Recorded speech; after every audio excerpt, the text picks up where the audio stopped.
In this short video, we provide a recap for Windows services, Unix processes, and start procedures for the entire instance. We've organized the module by platform so that you know what to look for. We'll outline the Windows services and commands to verify whether a component is started or not. Then we provide the location and commands of executables for each component.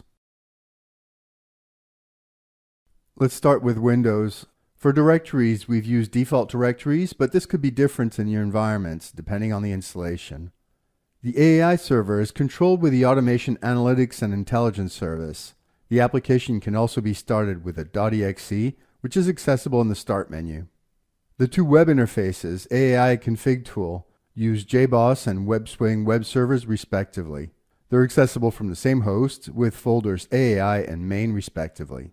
By default, AAI uses the 8080 ports on HTTP or 8443 if AAI is secured with TLS and accessed over HTTPS. The config tool is accessible on the 8088 port by default or 8488 with TLS.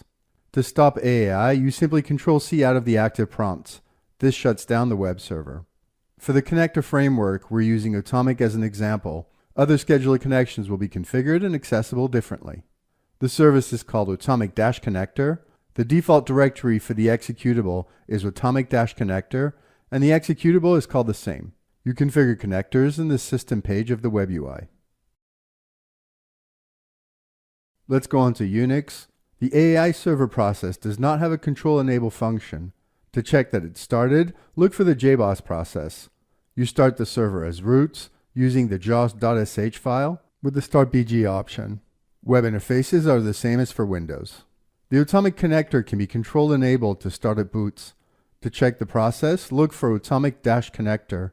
To start the connector, you need to be root. Use systemctl start in the service, which is Atomic-Connector. Connectors are configured in the system page of the web interface. Other systemctl commands are available: stop, status, restart, enable, and so forth.